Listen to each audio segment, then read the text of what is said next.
In our culture, you know, there are, I have no idea, at least 10 or 20 operating systems, all going at the same time. Some will run Mormonism, some will support Catholicism, others Kabbalah goes at the speed of light, others support quantum physics, some support econometrics, others support political correctness, and these things are mutually exclusive. And so looking at this, and looking at this clash of operating systems, I've come to the conclusion, and some of you may have heard me say this before, that culture is not your friend. That's the final conclusion. You see, well, this came to me a few months ago when I had my yearly physical. And as I was buttoning up, my doctor said to me, he said, you know, in the 19th century, most people your age were dead. And I realized that this was true. And that among all the revolutions that we are enduring, one of them is that we live nearly twice as long as people lived very recently in the past. Well, culture is a kind of neoteny.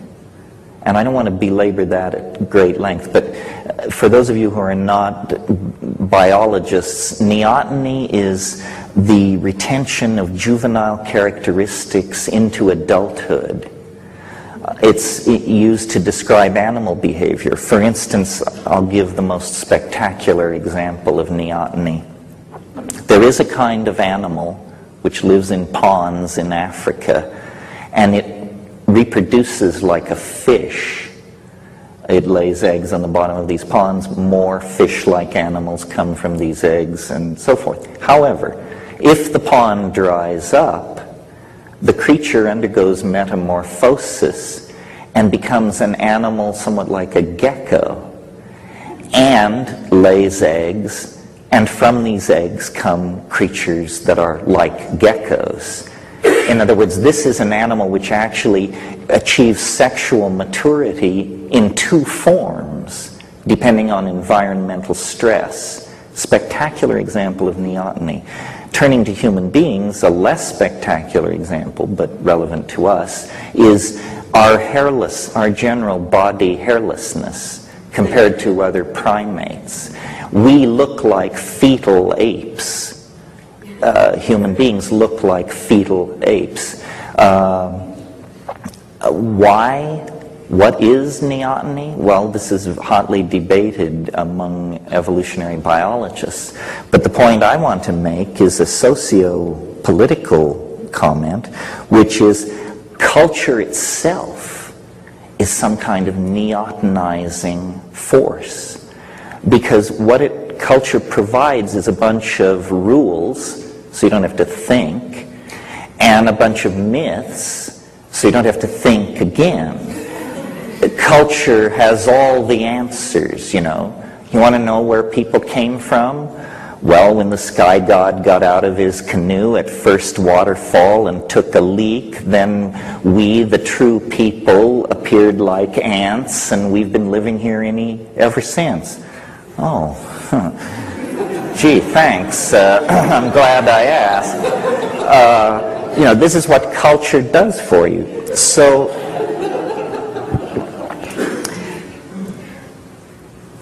but now technology throws a curve. And the curve is that we live so long that we figure out what a scam this is.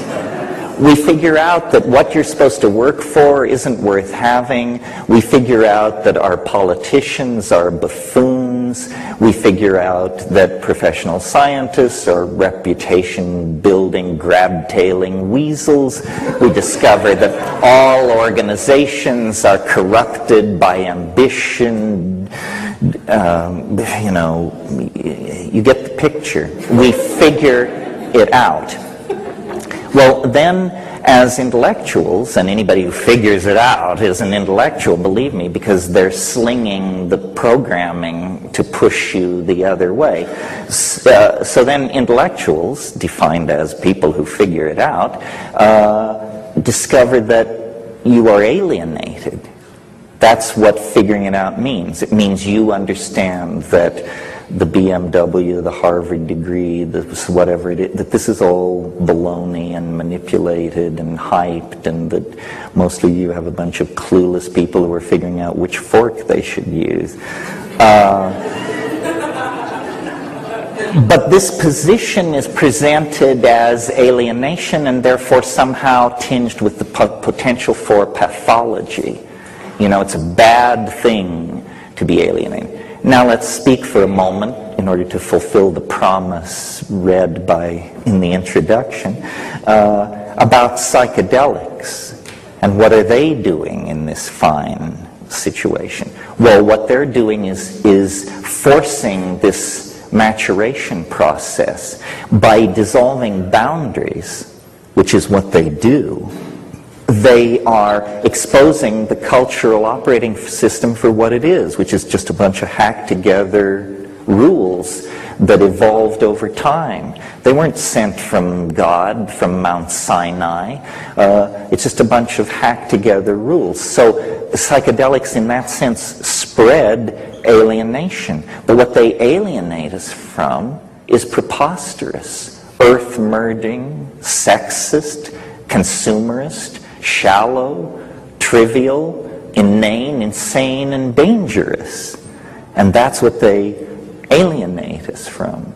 So again, this neotenizing thing is like the condition of unconsciousness that I described as the precondition for the cosmic giggle.